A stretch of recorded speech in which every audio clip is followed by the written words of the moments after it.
அவருக்கு 6 பேர் படத்துல இருளாயி, ஊதல், கங்காகுடிக்கு, கருப்பியா, சேங்கமரம், கருப்பியான்ற சேங்கமரம். இது உங்க முன்னால அவரோட எக்ஸ்பீரியன்ஸ உங்க முன்னால இதே பொறுமை எடுத்து வைப்பாரு. அவரை நான் அழைச்சிக்கிறேன். ரொம்ப நன்றி. நான் கவிஞர் விக்ரமாதித்தனருடைய மகன். எங்க அப்பா ஒரு பத்திரிகையாளர். ஐயாவோட கவிதையில படிச்சு வந்து பெருசா மன்னிக்கல, அதை சொல்லிதான் நான் கூப்பிட்டுருக்கேன். நான் கொஞ்சம் மன்னிச்சிருக்கேன். நன்றி. அதாவது சின்ன வயசுல இருந்து எங்க அப்பா இந்த வி கே ராமசாமி, நாஞ்சில் மனோகரன் அவங்க மாதிரிலாம் பேட்டி எடுத்து இதுவும் பேசுகிறது, தராசு, நக்கீரெல்லாம் வரும். அதை அந்த பத்திரிகை வாங்கி அந்த பேரை பார்க்கறதுல எங்களுக்கு ரொம்ப சந்தோஷம். ஏன்னா ஒரு சென்னையில் வேலை பார்ப்பாரு, நான் சொந்த ஊருக்கு இந்தியாஸ்ல இருப்பேன். ஒரு தமிழ் கவிஞர் மகன், ஒரு பத்திரிகையாளர். அப்போ இப்ப இருக்கிற மாதிரி கிடையாது, பெரிய சவாலான வேலை. அங்கிருந்து ஒருத்தர் ஹீரோ இருக்குங்கிறது எனக்கு பெருமையா இருக்கு, ரொம்ப சந்தோஷமா இருக்கு. நான் எல்லாருமே இன்றைக்கு நான் சினிமா நான் எப்படி பார்ப்பேன்னா வெறும் வசூலா பார்க்க மாட்டேன், நம்பர்ஸ் கிடையாது. இந்த படம் இன்னும் ஒரு 10 வருஷம் கழிச்சு 100 வருஷம் கழிச்சு நிக்குமா, அந்த படத்தில் நம்ம இருப்போமா அப்படிங்கறதான் என்னுடைய முயற்சி. அதை எனக்கு கற்றுக் கொடுத்தது எங்க திரைப்பட கல்லூரி மற்றும் செல்லியன் சார். இன்னைக்கு நான் இப்ப பேசுறது முக்கியமான காரணம் ஒரு நடிகனாக செல்லியன் சார் தான். அவருக்கு நான் இந்த நேரத்துல என்னோட மனப்பூர்வமான நன்றியை சொல்லிக்கிறேன். இந்த கதை நான் ஒரு தர்மாவுக்கு லொகேஷன் பார்க்க போயிருக்கும்போது தான் ஒரு ஸ்கிரிப்ட் அனுப்பிச்சாரு. அங்க பூலிக்கான ஒரு இடம் இருக்கு, தமிழர்கள் வாழ்ற இடம். அங்கதான் அங்காள பரமேஸ்வரி கோயில் இருக்கு. இவர் இங்க பூஜை போடுறாரு, இங்க குலதெய்வ கோயில்ல. நான் இங்க அங்காள பரமேஸ்வரிக்கு அங்க பூஜை போடுறேன். ரொம்ப மனதுக்கு நெருக்கமான கதையா இருந்துச்சு.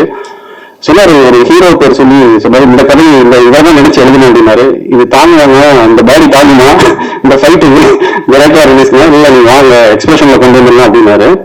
நிறைய பேர் சொன்னாங்க படம் பார்த்துட்டு ஆக்ஷன் ஒர்க் அவுட் ஆயிருக்கு.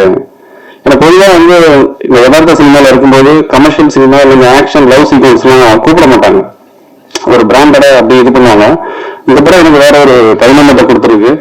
அதுக்கு டைரக்டருக்கு நன்றி சொல்லிக்கிறேன். அன்னைக்கு அந்த சண்டை சொன்னார் பார்த்தீங்களா, அது எங்க செல்லியன் சார் சொல்லுவாரு, ஒரு படம் நல்லா வர்றதுக்கு நம்ம சண்டை போடுவோம். டைரக்டர் ப்ரொடியூசர் வரும், டைரக்டர் ஹீரோக்கு வரும், கேமராமேனுக்கு வரும்.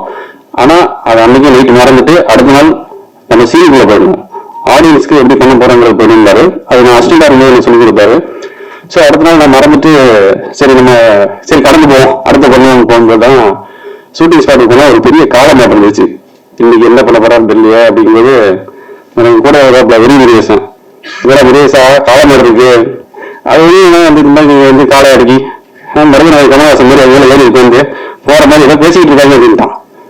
சரி நம்ம டைரக்டர் போய் ஏதாவது கேட்டா திடீர்னு ஏற்றி விட்டாப்லன்னா பிரச்சனை ஆயிடும். சரி கொஞ்ச நாள் பேசாமலே இருப்போம் அப்படின்னு அவனும் நாளைக்கு பேசல அவரும் பேசுன மாதிரி இந்த சண்டை போட்ட காலம் மாதிரி ஆகிப்போச்சு. எனக்கு யாரு முதல்ல பேசுறது, அதுக்கப்புறம் ஒரு வழி இல்லையா, குடும்பம் நடத்தியாருமா, அதனால பேசிட்டு அது நடக்கக்கூடியது தான் போயிட்டு நன்றி. அது கூட ஸ்டன் மாஸ்டர் கூட சொன்னாரு, நீங்க ஏதாவது ஆர்வக்காளர் ஏதாவது பண்ணிட்டீங்கன்னா எனக்கு பிரச்சனை ஆயிடும், நீங்க மாதிரி யார் ஸ்டன் மாஸ்டர் பாத்துறீங்க, அதனால கொஞ்சம் கவனமா இருங்க, வளர்ந்து வரும்போது சேஃப்டி முக்கியம் அப்படின்றத நான் சொல்லுவேன். அதுக்கப்புறம் அவர்கிட்ட சொல்லுவேன், இதெல்லாம் கவனமா பாருங்க அப்படின்னா. ரொம்ப பிடிச்ச படம். நாங்க இந்த படம் கஷ்டப்பட்டு எடுத்தோம் அப்படின்னு சொல்றத விட இஷ்டப்பட்டு எடுத்தோம். ரொம்ப இஷ்டப்பட்டு தான் நடிச்சது ஒவ்வொரு சீனும். அதுவும் பாத்தீங்கன்னா ரொமான்ஸ் சீன்லாம் பாத்தீங்கன்னா டேரக்டர் வந்துருவாப்ல, ரவீனா சொல்லிடுவாப்ல க்ளோஸ் எடுக்கும்போது இவங்க பார்த்து ரியாக்ஷன் கொடுங்க அப்படிங்கிறாப்ல. ரவீனாவை நான் பார்த்து உங்களை பார்த்து ரியாக்ஷன் கொடுக்கணும்னா நினைச்சுக்கோங்க. ஆனா ரவீனா கைங்க நம்ம சேரை பத்தி கொடுத்துக்கிறேன் அப்படிங்கும்போது ரொம்ப ஆத்மாத்மா சொல்லி ஸ்பாட்ல இளையராஜா சார் இந்த இடத்துல மியூசிக் வரும்னு சொல்லி ரொம்ப பிடிச்சது. எனக்கு பர்சனலா ஒரு இசைஞானி பேரு கூட சொல்றது எனக்கு ரொம்ப தயக்கமா இருக்கு.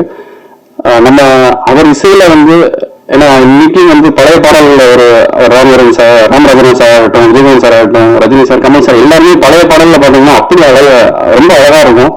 அது மாதிரி எனக்கு ஒரு 2 பாட்டு கொடுத்துருக்காங்க. அதுக்கு இளையராஜா சாருக்கு எப்பவுமே ரொம்ப நன்றி. முன்னாடியே சொன்ன மாதிரி படம் இப்ப நிறைய பேர் சொல்றாங்க படம் வெளியிடுறது கஷ்டம், தியேட்டர் கிடைக்கல. அதெல்லாம் ஒண்ணும் கிடையாது. நீங்க தரமா ஒரு படம் எடுத்தீங்கன்னா நல்ல டைரக்டர்ஸ், நல்ல ஸ்கிரிப்ட் ரைட்டர், ரொம்ப முக்கியமா இதை தரமா எடுத்துட்டு போனீங்கன்னா தமிழ் சினிமால இப்போதைக்கு ஒரே ஒரு ஆள் தான் இருக்காங்க, சக்தி சார். அவரை கொடுத்துட்டீங்கன்னா நீங்க பாட்டுக்கு அதே மாதிரி செக்கை போட்டு கொடுத்தா போதும் அவர் எல்லாம் பார்த்துக்குவார். இல்ல சொல்றேன் நான். ஏன்னா அந்த நம்பிக்கை வந்து நிறைய ப்ரொடியூசர் சின்ன படங்கள் எடுத்து ரிலீஸ் பண்ண முடியல, தியேட்டர் கிடைக்கல, ஓடிடி போல அப்படிங்கிற இந்த குற்றச்சாட்டு வர்றதுக்கு காரணம் படம் தரம் இல்லாம இருக்கிறது தான். அது தரம் இல்லாத காரணம் வந்து டைரக்டர்ஸ் தான் மெயின். ஏன்னா ஒரு படம் வந்து என்னதான் ஹீரோவா இருந்தாலும் டைரக்டர் தான் மெயின், ரைட்டர், இந்த 2 பேரும் தான் ரொம்ப ரொம்ப முக்கியம். ஸோ தரமான படத்தை எடுத்துட்டீங்கன்னா இன்றைக்கு வெளியே மாதிரி அவர் தான் இருக்காரு.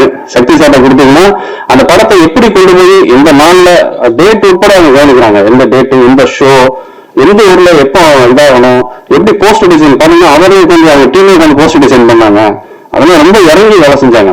அது இன்னும் சொல்ல போனோம்னா நம்ம பணத்துக்காக வேலை செய்யறத விட மனதுக்காக வேலை செஞ்சாங்க. அதனால இன்னும் வந்து இப்போ சக்தி சார்னு சொல்லும் போது நான் ஒரு பேச்சுக்கெல்லாம் சொல்றேன், இன்னும் அந்த பிராண்ட்ல வந்த உடனே அந்த படம் வந்து கவனிக்கப்படுது ஆடியன்ஸ் மத்தியில, பிரஸ்ல, இது ஒரு யூடியூபர்ஸ் வந்து பார்க்கும்போது கூட அப்படியா அப்படிங்கிறது கவனிச்சாங்க. அது சக்தி சார் மிக்க நன்றி. ஆன்மீக ப்ரொடக்ஷன் சார் சொன்ன மாதிரி ஒரு இன்றைக்கு ஒரு சில பேர் பண்றாங்க, அது முதல்ல சொல்லலாமான்னு தெரியல, ஆனா சொல்ல வேண்டியதுதான். ஏன்னா குறுகிய காலத்துல ஜெயிக்கணுங்கிறதுக்காக ஒரே படத்துல வந்து யாராவது ஊர்ல இருந்து ஒரு கோயம்புத்தூர்ல இருந்தோ சேலமோ மதுரையில இருந்தோ கூப்பிட்டு வந்து 1 கோடி படம் எடுக்கிறோம் 2 கோடி படம் எடுக்கிறோம்னு சொல்லிட்டு அதில் கமிஷன் அடிச்சு அதெல்லாம் பண்ண வேண்டாம். நீங்க நேர்மையா உழைச்சீங்கன்னா அந்த படம் நீங்க இந்த கமிஷன் எல்லாம் சம்பாதிச்சதை விட மிகப்பெரிய ஒரு அங்கீகாரத்தையும் அடையாளத்தையும் விருதையும் பணத்தையும் கொடுக்கும். அப்படி வந்து ஆன்மீக ப்ரொடக்ஷன்ஸ் வந்திருக்காங்க. நிச்சயம் இந்த படத்துக்கு அப்புறம் இன்னும் நிறைய நல்ல படங்கள் பண்ணுவாங்க. அவங்களுக்கு சினிமா மேல இருக்கக்கூடிய ஒரு பேஷன், ஆர்வம் தான் அதுக்கு மிக முக்கியமான காரணம். கேள்வி சாருக்கும் நன்றி. அவர் ஸ்பெஷல் ஷோ போடுறதுல வந்து இதெல்லாம் கூப்பிடணும், எழுத வைக்கணும் அப்படின்னு சொல்லும்போது கிட்டத்தட்ட ஒரு 20-15 அவரை வேகத்தோட இருக்கிறாரு.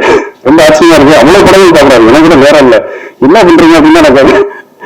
ஸோ ரவினா முன்னாடியே சொன்ன மாதிரி, ரவினா நீங்க வந்து ஒரு ஹீரோயினா கமிட் பண்ணுங்கன்னா முதல்ல விஷயம் டப்பிங் நீங்க இன்னொரு ஆர்டிஸ்ட போட வேணாம். அதுலயும் உங்களுக்கு பெரிய சேவிங்ஸ். மேக்கப் போடுறதுக்கு வேற எடுத்துக்கிறது இல்லை, சீக்கிரம் பண்ணிடுறாங்க. பிளஸ் சிங்கிள் ஆர்டிஸ்ட் ரொம்ப நேரம் ஆகாது. இந்த மாதிரி நான் நிறைய அசிஸ்டன்ட் கேமராமேனா ஒர்க் பண்ணல இருந்து சொல்றேன், இந்த மாதிரி கூட நான் பார்த்ததில்லை. அதனால வந்து ஏன்னா சண்டை போட்டாலும் திரும்ப சேர்ந்து இருக்குன்னா அந்த மாதிரி வந்து ஒரு கதைக்கு கமிட்மெண்டா நம்ம வேலைக்கு உண்மையா இருக்கிறது ரொம்ப ரொம்ப இன்றைக்கு இருக்கக்கூடிய ஒரு புது ஹீரோயின்ஸ் ஆகட்டும், நப்பன் ஹீரோயின்ஸ் ஆகட்டும், அது நல்ல ஒரு ரோல் மாடல். இது ஒரு நன்றி அறிவிப்பு கூட்டம் தான். நீங்க உங்களோட பலம் தான் எங்களுடைய பலம். மற்றபடி கூட இருந்த வந்து இவர் தம்பியை பத்தி சொல்லுவாங்க, ராமச்சந்திரோட தம்பி கணேசா, அவர் கோகுடீஸ்வரர். இவருக்கு வந்து போன் அடிப்பாப்ல சென்னையில இருந்து, டே கணேசா வந்து ஒரு 50,000 ரூபாய் வேணும்டா அப்படின்னா கட் பண்ணா புல்லட் இருக்காது, 50,000 ரூபாய் அக்கௌண்ட்ல இருக்கும்.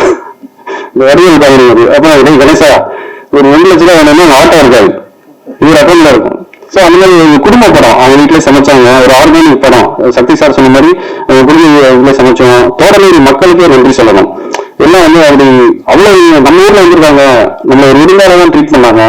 தோடநேரி மக்கள், கருத்துவீரன் அவர் வெங்கடேஷ், ஈஸ்வரன், விரிமுருகேசன், விஜய் சத்யா, விசித்திரன், கே சங்கர், கிச்சன் அவரு, சுந்தரபாண்டியன், இது மாதிரி வந்து என்னன்னா எல்லாருமே வந்து இந்த படத்துல நான் எனக்கு எவ்வளவு சம்பாதிப்போம், இந்த படம் பண்ணா என்ன கிடைக்கும்னு பார்க்காம இவருக்காக இந்த படம் பண்ணணும், இந்த கதைக்காக படம் பண்ண இறங்கி வந்து பண்ணாங்க.